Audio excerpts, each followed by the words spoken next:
Thank you. Good to see. I see a few familiar faces and names. It's good to be with you this afternoon. Hello. Ashley has asked me to share a presentation that really digs into the operational details of Benjamin's Hope.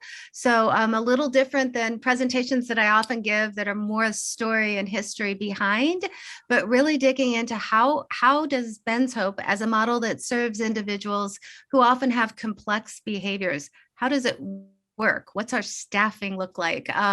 What's our finance model look like? So I'm going to move kind of fast, as Ashley said, and I'll ask if you would just jot notes as we're going along. And I'm hoping to be able to leave a few minutes at the end for some time for Q&A. So all right, jumping forward. So this is a picture. This is a lot of years ago. This was when my son, Ben, he's my youngest son, quite profoundly affected by autism. This is back in 1999 when we were living in New Jersey. And at that time I thought, yeah, it's autism. It's mild, right? And I thought it would be very interesting to see a show of hands of how many of us thought, when our loved ones, if you have a child with autism, were little, thought that it was probably mild and we were going to be coming out of autism. We jumped into an intensive 40-hour-a-week ABA program and prism glasses and auditory integration training, everything under the sun, with the anticipation that by first grade, Ben would be indistinguishable from his peers. I know there's folks on this call that language is familiar to. All right, so fast forward. This is a picture around 2007. So, at this time, Ben is 11, 12 years old. And I think we were understanding, quite fully that autism was not going away. And I want to share with you about my son a little bit. He's 26 at this point, but Ben has a very profound impact from his autism. So for him then and even today, self-regulation is difficult. He is not a person who's traditionally verbal. So quite understandably, that leads to frustration that he can't express himself. So for Ben, autism is I think at times excruciating. So, at this stage in life, back in those years when he was in his middle school years, we started to think forward about what does life look like for Ben as an adult? Where will he thrive? And really studying Ben and what, even in his non-verbal way, he communicated about the things that are important to him. And this is really where the idea for a Farmstead model started to emerge. So, this is taking shape in 2007. We're now living in Holland, Michigan, where we are now. And I'm going to quick fast forward to give you a picture of today. So this is an aerial view of our campus. I think a few of you have been here. It actually doesn't give you a full vantage point of the entire 40 acres, but what you're seeing here is our community center. I'll talk a little bit later about what happens there. And then behind that, a neighborhood that has 6 very beautiful homes. What's in front of this picture is a beautiful barn. There's walking trails around it, but it gives you an idea for the campus. As the slide says, we're thankfully a thriving, debt-free nonprofit, and truly a destination for families throughout the community. And I believe and hope that we're a source of hope for families. What's beautiful about what's happened here at Ben's Hope in Holland, Michigan is it's such an example of public-private partnership. Truly, Ben's Hope would not have happened without really the work of the public healthcare system, our donor community, corporate donors, the faith community, and families. So I often enjoy when people visit from other states and they say, does that really work, the public-private partnership? And it can. It takes some work, but it certainly can.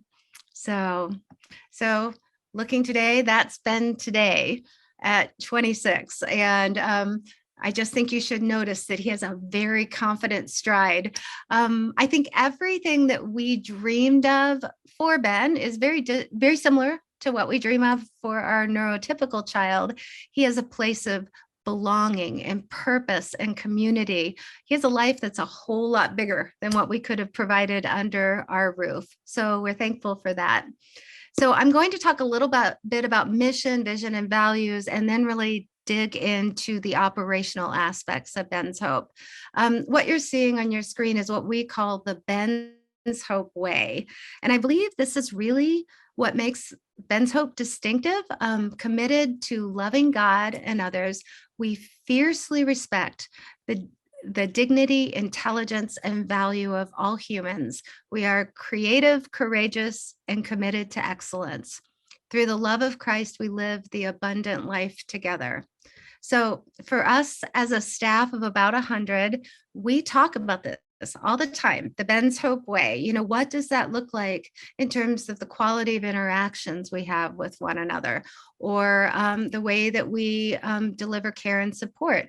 So this has become really kind of our DNA and our North Star for making sure that we're aligned with our core values. Speaking of values, these are our core values: presuming intelligence. There's fascinating research and examples that are quite abundant at this point that confirm that just because a person is not traditionally verbal does not mean they have an intellectual disability. So presuming intelligence is about presuming when I speak with an individual who isn't able to verbally respond to me, I presume and speak in an age-appropriate way. And we talk about subjects that are age-appropriate. That connects to our value of dignity-based communication. Another core value of doing with, not for. And that's about preserving a person's dignity. Nobody wants somebody to do something for them that they can do for themselves. So that's part of our cultural training with our direct care workers, is this idea of you are in the life of a person to help them do for themselves. And as much as that's possible, we work toward that. That actually also connects to the name of our staff. In our industry, as many of you know, we hear residential aides or direct care worker. All of that in the early days of developing Ben's Hope just didn't resonate with me, because it somehow implies, I think, top down. So we really looked for a name for our staff that respects mutual contribution, and we landed on sidekick. Not psychic. Sometimes people think I'm saying psychic, not psychic, sidekick. But the idea that sometimes I need your help, sometimes you need mine. So that's the idea of doing with, not for. And people need purpose. Meaningful work, again, affirms dignity. I'd like to tell a little story about this. There was a gentleman who lived here many years ago. He actually ended up moving with his family to another state, but I'll call him Joe. And Joe had autism and was just really struggled with self-regulation. He had self-injurious behaviors that had caused scarring all over most of his body. He was a person who just struggled to be safe in his body and with other people. But he really loved to have an egg for breakfast every day. So I'll call this fellow Joe. So Joe's routine was to get up in the morning and walk, which is a distance, to the barn and go into the chicken coop and gather an egg for his breakfast. While he was doing this very purposeful endeavor, his body was calm. He held his hands out and held that egg and walked steadily all the way back to his home. And I looked at that happen on so many mornings, and I thought, there's an important connection in what is happening in this man's body that connects to him having a sense of purpose. So, little story for people need purpose. Choice matters. It matters for so many reasons. It certainly matters in our HCBS landscape, which we'll talk about a little bit more later. But again, I think something that we need to be constantly mindful is not being overly prescriptive. When a person has chosen to live in a group home setting, there can be a tendency to say, let's be very efficient and let's make all the things happen in a certain way. And we really look hard for those opportunities to make sure that each person is expressing choice in a way that reflects what they want for their life. And then, of course, a value, all belong. So next, I'm going to transition. Ashley was good to give me some talking points. So I'm going to try and hit all of these talking points. One of the things that is of interest are what are the actual buildings on our campus? So we have a 40-acre campus that was generously donated to us many years ago when we were in the early stages of developing. On our 40-acre campus, we have 6 homes. So you saw an aerial view. You'll see a little bit more later in the presentation, but they are each individually licensed as adult foster care homes. And they're designed to have a very large shared common space and then 4 individual apartments. Now, because the license actually allows for 6 people, a few of the houses do have 6 individuals if it's people that enjoy sharing an apartment. And in other homes, it may just be 4 people living in the house. And the governing principle in that, we're going to talk about it more fully later, is what helps the humans thrive together. So houses, high quality homes, a lot of design features that were very specific to help people be as independent as they're able to be. Then we have a greenhouse and an activity center in our winters here that are very, very long and gray and cold. It's awfully nice to be able to be in the greenhouse, and all of our programs that are more social enterprise in nature, things that can be messy like soap making, many of those activities happen in the activity and greenhouse space. The community center is the larger building that you saw on the slide.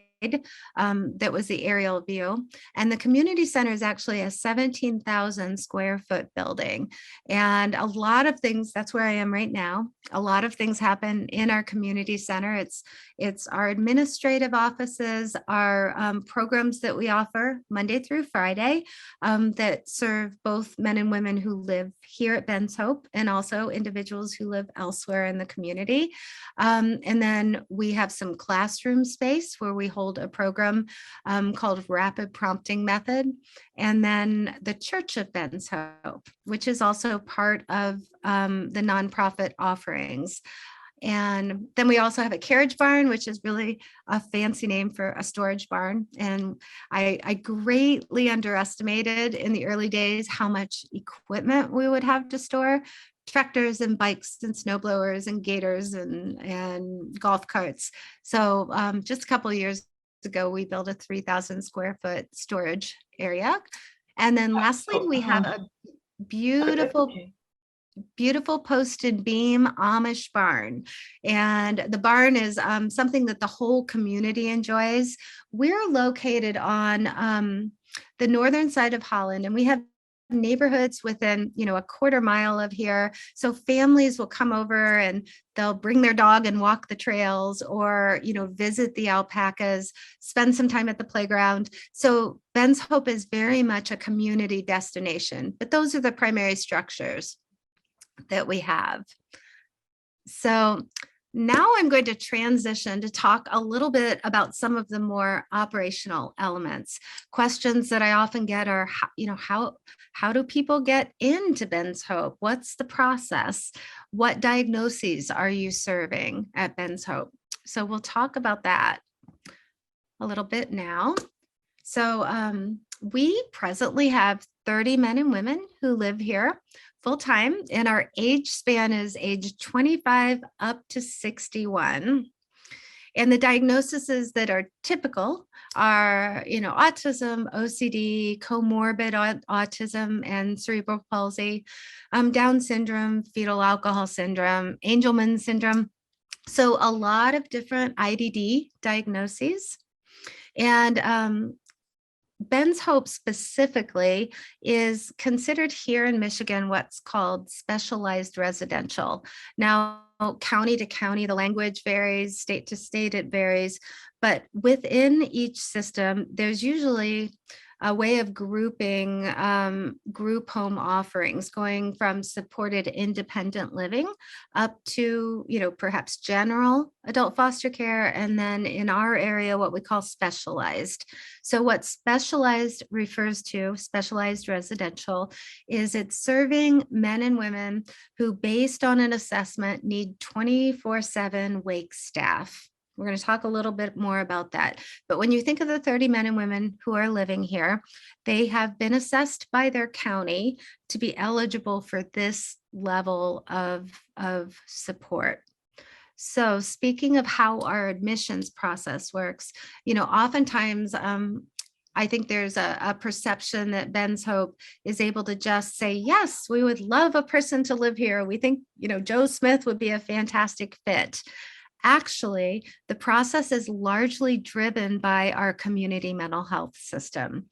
The reason being is this level of care 24/7, often at a staff ratio that's, 1-to-1 or 1-to-2, is a very expensive level of care. And frankly, there just aren't many families that are able to afford it. So for us, we are serving all individuals who are funded through their county system. So the assessment process starts with whatever county a person lives in. That occurs, and if they are assessed eligible for this level of care, then we get a call and begin to start the process of looking at, does the individual, does it appear that this individual would thrive and enjoy living here? And then it becomes quite a mutual evaluation on the part of the individual and his or her family or guardians, and ourselves as well. So sometimes I get the question, often actually, do we keep a wait list? And we do not. And there's a couple reasons for that. One is it's not allowable based on the Medicaid regs. Even if it was allowable, we wouldn't keep a wait list. And here's the reason. The most critical decision that we make when we're considering somebody moving into an opening in a house is the blend of the humans that live together. Will they thrive together? It doesn't mean they have to have the same level of function, but it does mean that they will, to the best of our ability, be complementary with one another and enjoy living together. And what we refer to often is the milieu. Milieu is an interesting word that often refers to the physical or the social setting that a person might live in. But in the Medicaid world, in our world, it's really referring to much more than that. It's referring to, in fact, we are governed and regulated to manage a balanced milieu in each home. So what the state licensing agency is looking at is, are the people, I'll take Ben's house, as an example. There's 4 men that live together, Ben being one of them. They're monitoring, are they complementary to one another in such a way that no one person is adversely impacting other guys in the house in a way that isn't, on par, in a way that's disproportionate. So milieu is, as I said, it's not about them having the same, level of function.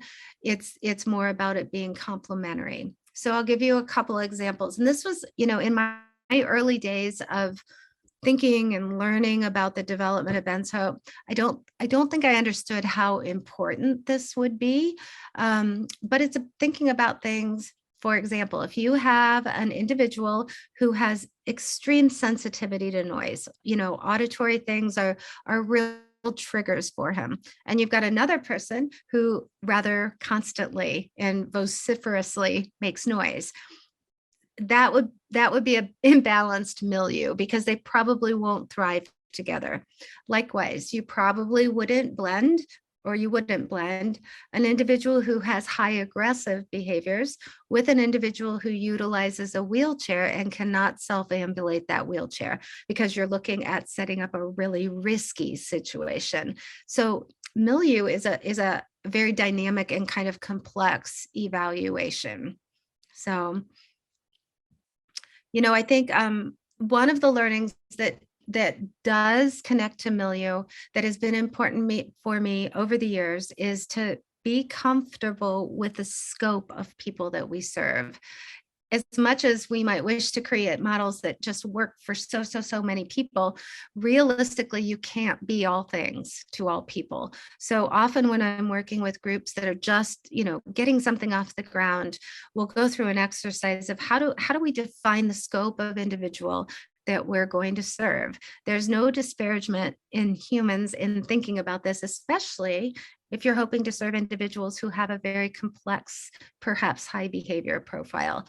It's good to kind of draw, some boundaries around, we really want to develop expertise in this area, and that will ultimately serve well long term. So, all right, so let's transition a little bit and talk about how staffing works. So I imagine most of you are very familiar with the person-centered planning process. If that term is new to you, it's the version of adult planning that kind of reminds you of the IEP process while a student is in school. A person-centered plan is meant to be kind of the governing roadmap to ensure that a person who lives here or anywhere else receives the supports and services that are medically necessary for them. So, thinking about how does the person-centered plan inform staff ratios? Here in Michigan, it isn't prescriptive in that it specifies a staff ratio. However, the provider, Ben's Hope as the provider, is responsible to be in compliance with the requirements of the person-centered plan. So while it may not exactly say this person needs a 1-to-1 or this person needs a 1-to-2 staff ratio, it does inform what the staff ratio ends up being, simply because we have a responsibility to provide all the services that are laid out in that person-centered plan. A question that I often get, being that we are largely funded through Medicaid dollars, does the Medicaid rate support the staff ratios that we need to offer people? I will share with you, and I hear from many people all over the country, this is an ongoing challenge.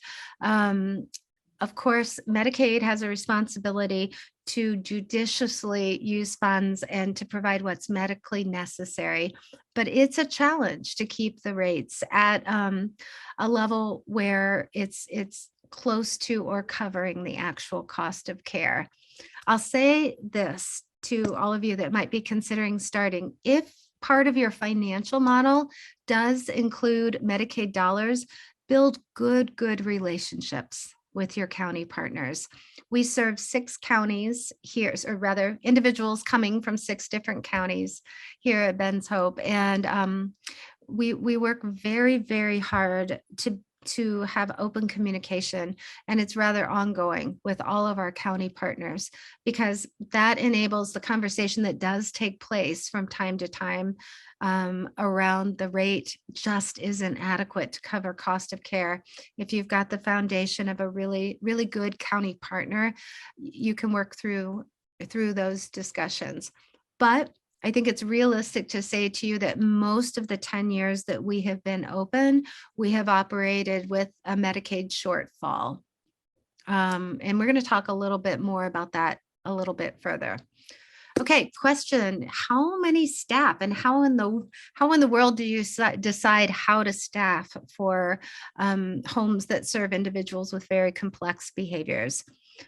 In our model, we're staffing very much like a hospital model. So if you think about 3 shifts with wake staff 24/7, the reason that's necessary in this level model is we have individuals who do need support need throughout the night. So a live-in staff model doesn't work. Functionally, it wouldn't probably work for us, nor does it satisfy the requirements of licensing for us. So we're essentially just running 3 shifts a day, and there during the daytime hours, there's typically, if the residents are home in their house, there's typically 2, maybe 3 staff on with 4, 5, or 6 people. And overnight, there's 1 wake staff on at all times. And then additionally, we have a staff that's floating around the campus and giving extra support wherever that might be needed. So to run our staffing model, it takes about 80 direct care workers. Now, some of those staff, of course, are college students, and they're part-time, or perhaps people that are doing this as a second job. So it's really probably around 65 FTEs, but it takes a very, very large staff to support people at this level. So, all right, let's move on. I would love to pause and be able to chat in the middle of this, but hopefully we'll have time for that at the end. This is good. All right, so let's talk a little bit about measuring outcomes. The process, and this will feel familiar to you, it's akin to what happens a little bit in the school system. And then, of course, in most of our adult settings, it starts with a baseline skills assessment. We are newly using AFLS, which is really a fantastic tool that gives a foundation for learning and growth. And then out of that, it moves to identifying goals. What's a person's ambition and goal, and what are some of their practical needs, whether it's an OT plan or a nursing plan or a behavior plan. That information together generates a person-centered plan. Here in Michigan, we call them IPOSs, Individual Plan of Service. So each of our residents has their own IPOS. And then many of them additionally also have a behavior plan or a OT plan or a sensory plan. So a whole bunch of plans, but those become really the roadmap to ensure that the whole team, which is the person in the center, of course, and his or her family or guardians, our community mental health representatives, and our Ben's Hope team, and anybody else that the individual might want to invite. It ensures that we're all moving forward with a common understanding of what that person's goals are. So the person is really at the center. Beyond that, we moved into data tracking. I'm going to show you a slide on the next page about something we've done recently that we've really benefited from. But that's ensuring that we're moving toward goals, that we're tracking progress toward goals. I think it's an important thing to inform if we see changes, or if a person really has an aspiration to do something, but perhaps is struggling to get toward a goal. Are there different supports that might help them be successful? And then lastly, we have an annual person-centered planning meeting. And those meetings happen sometimes more than one time a year. Sometimes if a person is particularly struggling, they can happen multiple times a year. But at a minimum, they're happening once a year. So I want to talk a little bit about how we track data. You've probably heard the term EMR, Electronic Medical Record System. What we found, we had outgrown the system that we used to have, and we had looked at a whole bunch of different systems, and truly none of them really fit with the way that life happens here and what our data requirements are. So what we did is work very closely with a company called Point Click Care to create a very unique device or system that can be used on your smartphone. So this is geo-tracked. So if you're a sidekick working here at Ben's Hope and you come on for your 6 a.m. shift, once you're on campus, you can see this on your smartphone. And what this is going to give you is all kinds of information. It's going to give you the technical things like, when do meds need to be administered? What things have to happen during first shift. But it's also giving you some very important information about, we'll use Ben, my son, as an example. What does Ben enjoy doing? What does he like to do with his free time? What are the funny things that you have to know to be able to really interact well with him? So it's giving you clinical information, and it's also giving you those really important pieces of human information that improve the quality of interaction. So this is called Point Click Care. It also has a web-based interface. But what's fabulous about this is in having this, we have the ability to monitor trends. We can notice if, gosh, a person seems to perpetually struggle at this time of day, and perhaps we see that a staff is on the same time. We can look at all kinds of things to help understand how to support a person to thrive. So another cool thing about this is it doesn't work. I'm sorry. Are you new here? Yeah, I just got okay. Sorry. I'm sorry, Krista, can you unmute yourself? Sorry about that. I accidentally muted you, Krista. Okay, great. Okay, I'm unmuted. Sorry about that. Okay. Oh, that's all right. That's all right. So anyway, what you'll notice in this is just really fun to describe a little bit. Notice the yellow bar on the left side. That is letting a sidekick know that this is something that still has to happen in your shift. And when they do the thing that needs to be done, then it will turn to green. So it helps communication, it helps accuracy, and ultimately it helps people really have the supports that they need to be successful. So, all right, another big question. What's the training required to operate a model like Ben's Hope? Oops, went the wrong way. Let's go this way. I'm not going to delve into the details of this because we'd be here the rest of the day. But what you'll see in the state required training column are all the mandated training. Some of those are offered by our county in person, like rights, recipient rights. Some are offered as web-based training. But these are all required for a direct care working in a direct care worker in this kind of a setting. Beyond this, we have Ben's Hope specific training, like how do you use point click care? How do you administrate meds here at Ben's Hope? And then, of course, all the specific training so that you know what you need to know about the men or women that you're working with, you know, their person-centered plan, their behavior plan, their OT plan.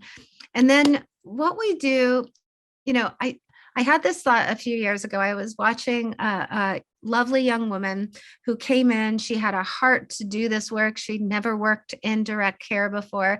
And I saw her sit for probably half a day going through a stack of binders, reading plans about people she hadn't even met yet. And we thought, we've got to make this a better process. So we developed what we call the getting to know you. They're just used internally. And basically what it is a really dynamic PowerPoint that would tell you about the person. So you're doing it alongside reading the sometimes dry and mandated plan.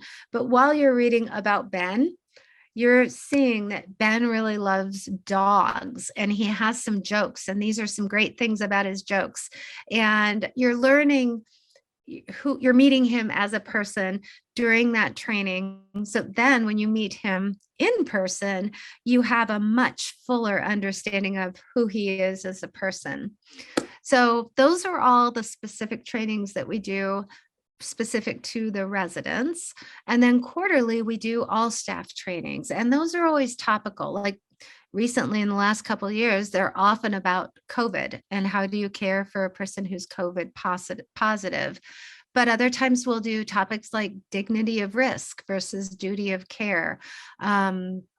What does choice look like? And we try to make these fun and interactive and dynamic for our staff, but they're always seeking to deepen their clinical understanding and equip them for the job that they do. All right, so moving on. Question, beyond residential, this presentation, of course, is largely focused on our residential services, but what else does Ben's Hope offer beyond residential? We are launching in June. We're preparing right now. We're launching a program called Next, which is really designed to create whole person growth and development opportunities for men and women who live elsewhere in the community. So this will be a Monday through Friday program.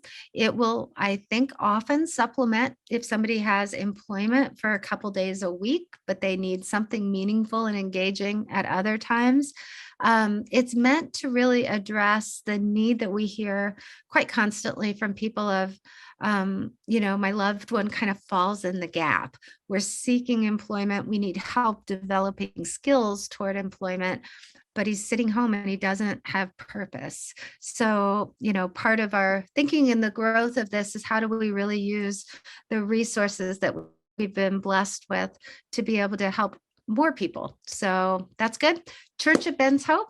This is, if you're ever in Holland, Michigan, if you happen to enjoy coming to church, please join us. It's every Sunday night, and it's an all abilities church.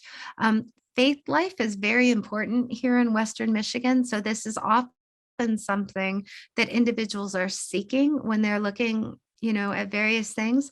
And there's just not enough churches where people of all abilities are truly together, not in a classroom down the hall, but really, really together. So that's what the Church of Ben's Hope is. We've got people that drive all over Western Michigan to come here, and as many families that don't have disability as do. It's truly, I think I would say, a radically inclusive environment. Club Connect is our Thursday night offering. We partner with Hope College, that's just a few miles down the road from us. And it's really just a wonderful unstructured time. Well, there's structure, but it's games and fun, place to develop genuine friendships. And again, people drive quite a distance to come to Club Connect. We'll sometimes have up to 70 people. So, and then lastly, rapid prompting method. I'm not going to delve into that deeply here, but I will share with you, if you've heard of it and perhaps, not learned much about it, I encourage you to learn about it. It's perhaps the most exciting thing I've seen in the field of communication and autism in many years.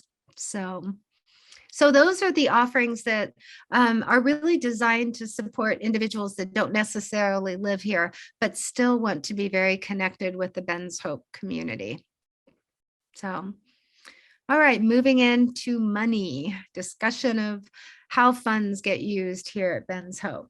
So, back to, if you can think about our mission statement, live, learn, play, worship. Live refers to our residential services, which is the lion's share of our budget. We are Medicaid funded for our residential services. And I've discussed, funds coming from the various counties that are sending individuals here. So the funds that come in for our residential services represent about 74% of the total revenue that comes in for us. And then the other kind of quarter of the pie is used in a number of different ways. Some of it is actual tuition that's coming in because a person's attending, either RPM or will be coming to Next. Charitable giving is a significant part of what we rely on. And that charitable giving can be allocated in a couple ways. We allocate about 10% of every gift that is undesignated toward endowment funding, and the rest of it can be used to fund a Medicaid gap if it exists, or to offer scholarships to some of our private pay options. So when you're looking at this pie, think about the blue part is the public funded part, and the colorful parts are the other things that we offer that are not funded through Medicaid dollars and are fully funded through charitable giving, grants, corporate partners. Question that I do often get, do families ever private pay for residential? There's no reason that couldn't work in a model like Ben's Hope. It truly is just a matter of the fact that it's expensive and out of reach for most families.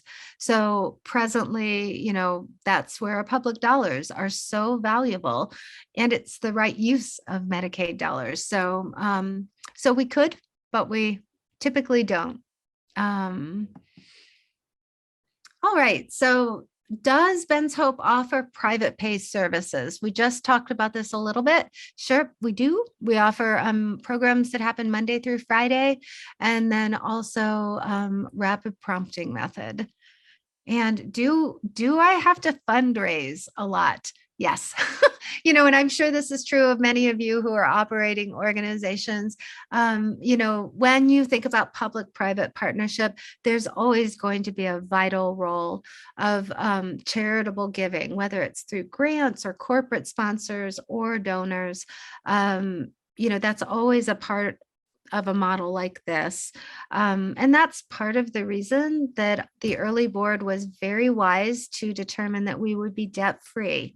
So on every building that we've built on campus, we haven't built until we had funds in hand to complete it, simply because that felt like good stewardship. So we've never actually taken out a loan on anything here, and we're very thankful that that's been the case, because it's allowed us to weather the ebb and flow of Medicaid funding in a less, more stable way. So the fundraising we do is really focused on helping all the services that we offer be within reach of families. All right, let's talk about HCBS. Some of you have been thinking about this, I'm sure, as much or more than I have over the years. First of all, I'd like to give a very big shout out to Ashley and to Scott and to others. Thank you for the hard work over many years of helping all of us understand the implications of HCBS and helping us collectively advocate in a way that I think has really has moved us forward, that wouldn't have happened without you. So thank you, Ashley and Scott. So HCBS settings rule came out in 2014.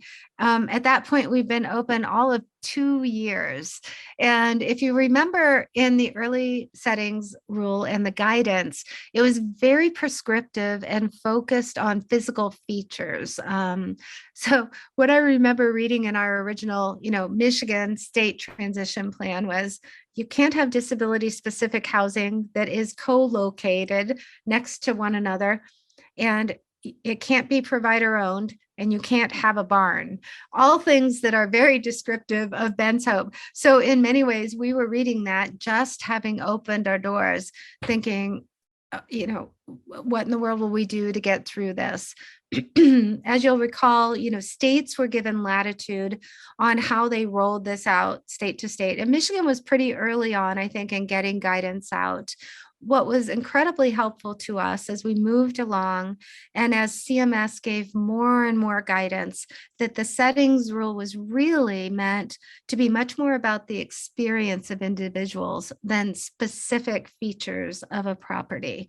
I can tell you that when that started coming out, that it's about the experience, I started to catch my breath a little bit and feel a little bit more confident that despite the physical features of our property, we could demonstrate that people express choice in so many ways.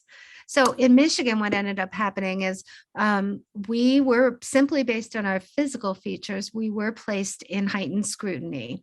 So then through the heightened scrutiny process, we had the opportunity for each individual that lives here, and they for themselves, with the help of their guardians, separately submitted surveys that looked at absolutely every feature of the settings rule and asked for a response in how is this lived out in that person's life. So I remember filling those out thinking, maybe I'm crazy in the way I'm doing this, but I'm just going to do it this way.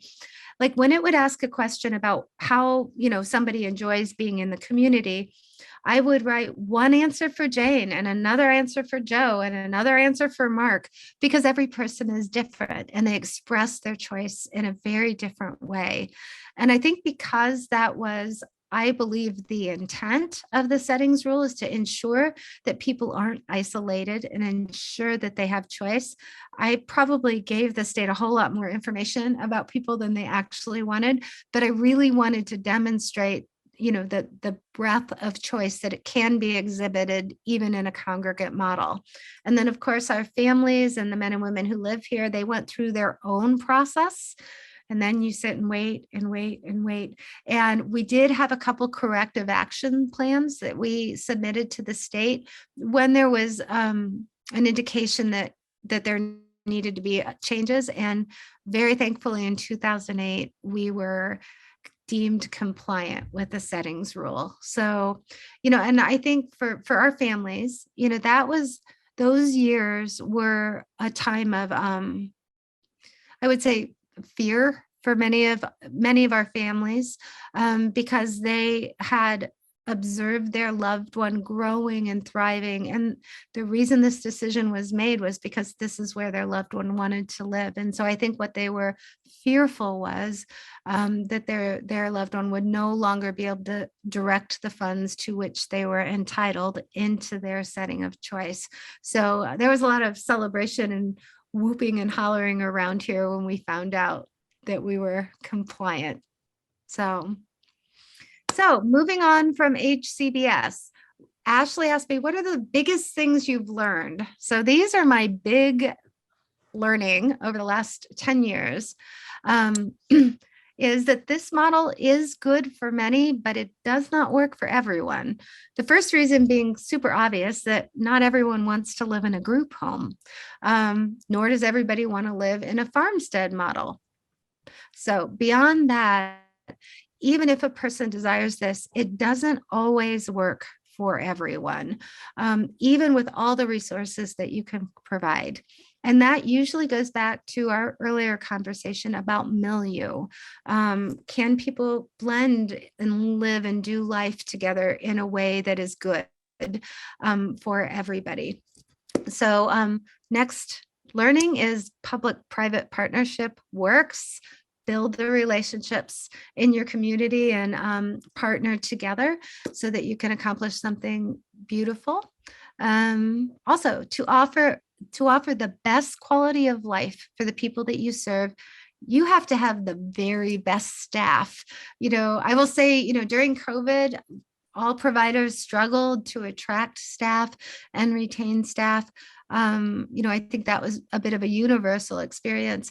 But I think what we've learned over the years is if the people that come to work for your organization feel known and supported and valued, and they're receiving the training that equips them to do their job well, if those things happen right, then it leads to the level of engagement and the quality of care that you really want for people. So, I often think when I look around at all the good and wonderful people that God's brought together to do this, our sidekicks are our most valuable asset, because they're the ones that live it out day by day. And then choice really matters. Don't be overly prescriptive about things.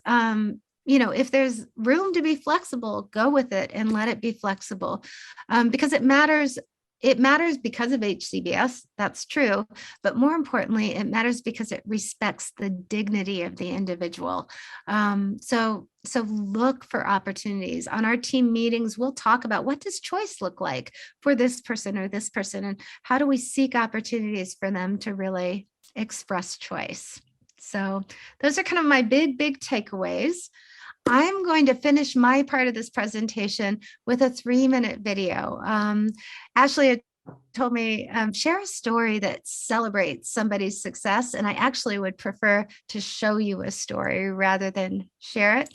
So let's watch this together. And then I think we've still got room for some Q&A.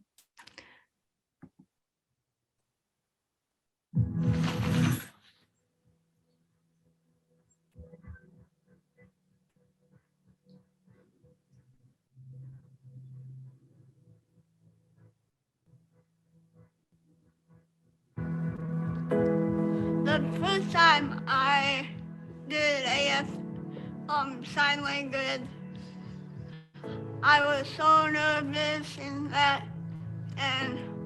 I looked in the crowd and saw one of my sidekicks, and she's like, "You can do this," and I like, okay. Benjamin's Hope is a Farmstead community that has 30 residents who live there, all who have some sort of developmental disability. And our job at Benjamin's Hope is to walk alongside those people who live there and just help develop their life and help them live life to the very fullest that they can. Sidekicks help encourage us with things that we can do for ourselves, and then they're there for things that we cannot do for ourselves, that we need a little help with. So when we envision the culture of Ben's Hope and we cultivate that in our sidekicks, we have in mind a lifestyle really that is active and growth oriented for the men and women who live at Ben's Hope, but also for their life and their relationship with their sidekicks. I think Ben's Hope has become clearly Brett's family. For Brett, sidekicks have become his best friends. The most important thing at Ben's Hope, I think, is being a friend, being there to help people, and doing the same kind of stuff that you do with like your best friend outside of Benjamin's Hope. We value engagement. We value presuming intelligence. We value doing with, not for. So these are all cultural kind of cornerstones for us that we cultivate into being a sidekick. One of the things I love doing at Benjamin's Hope is just living life with the guys and providing them new experiences that they haven't done before. This is hard work. There are days where being a sidekick feeds your soul in ways that are hard to describe. There are days that you go home bone weary because you've poured out and poured out. So the work of a sidekick is not for everyone. The way I treat people has changed. My patience has increased. My faith has grown too, for sure. And that's been such a blessing. God does something beautiful as we support one another. The men and women of Ben's Hope grow, and so do the staff as we do life together. A sidekick helped me be brave and creative. It made me feel like I can accomplish anything in the world.